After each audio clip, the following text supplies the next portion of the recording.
Hello, class, and others that may have stumbled across my YouTube channel.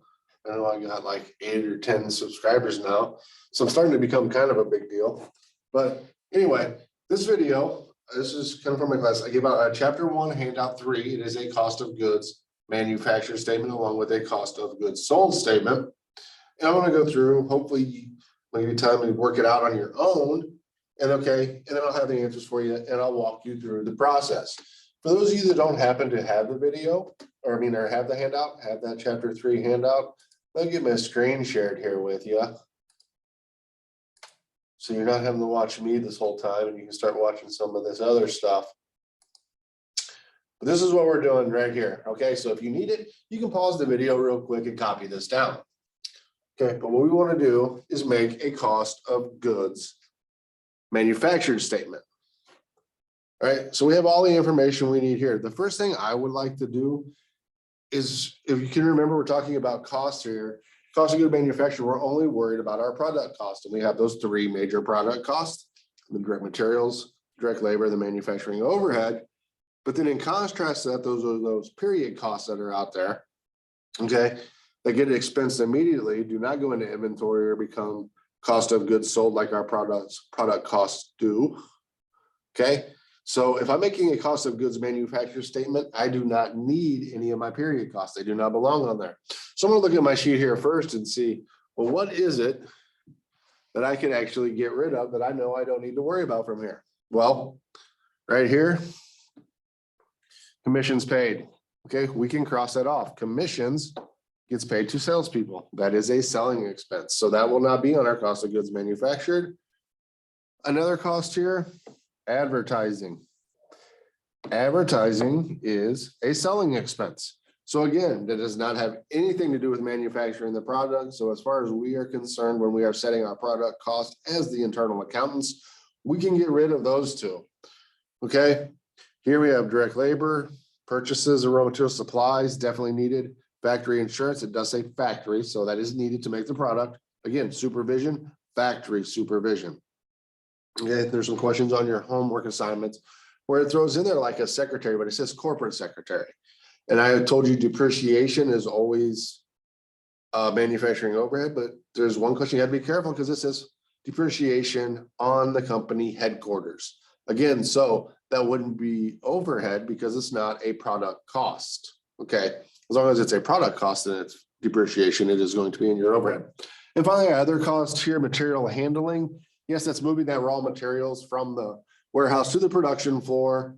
Okay, there's definitely an overhead cost because they're probably moving materials for multiple products. We cannot directly trace it to one.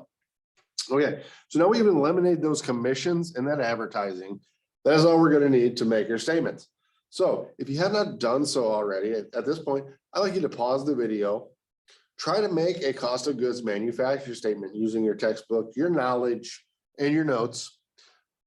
Because if you keep going, in a minute here, I'm going to switch off of this Word document and I'm going to pull up my flat front whiteboard, and I already have the answer written on there.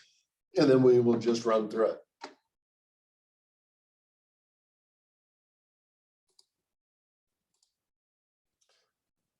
All right, we're going to start here with the cost of goods manufacturer statement, as I abbreviate as COGM, C-O-G-M.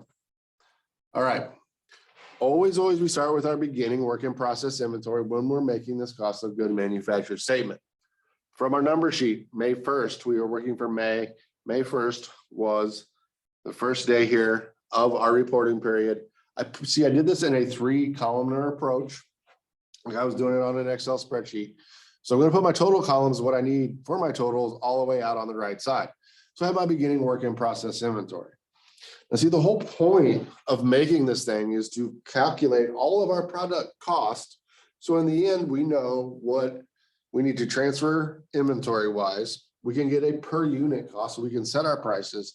And then when we know how many units we sell and we have a per unit cost, we will know what our cost of goods sold is. Okay, we can also figure it out the other way that we'll do here in a minute. But so we put that there on the right. We always start there our beginning with, because those are product costs that have not been finished yet. They're still sitting out there. So we got to account for them somewhere. And then we're going to take the 3 product costs that we have during the period and add them in. That's why I've numbered them here 1, 2, and 3 versus our materials. Remember, our materials goes through that process where we have to calculate. We take our materials beginning inventory plus everything we purchased. So we had that much materials to use. We go through count. We see how much we had in our ending raw materials inventory. Okay. And then this, where this one is, that's the materials used in production.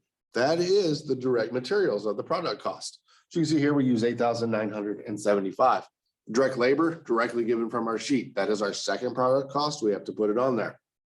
Third product cost, manufacturing overhead.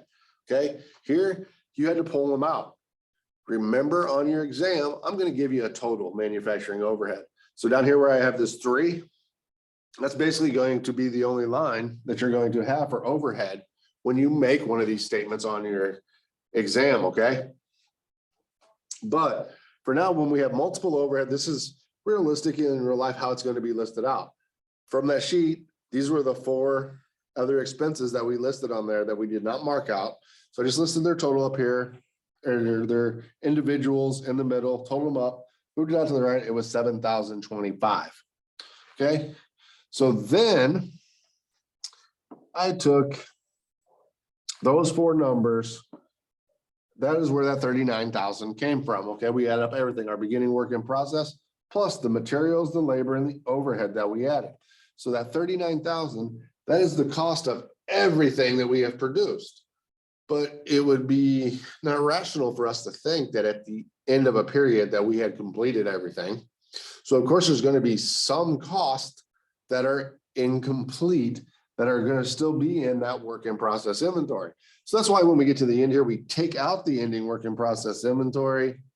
And this cost of goods manufactured, that is the total product cost of everything that was completed this semester, or this period, till I got school on the brain here.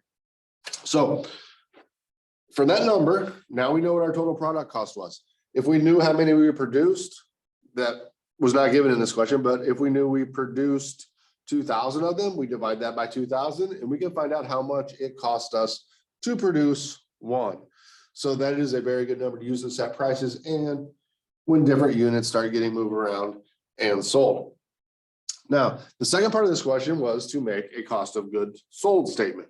All right, so now that you got your cost of goods manufactured, you got an accurate number on that, go ahead and pause the video. The cost of goods sold statement take you 2-3 minutes because it's a real short one.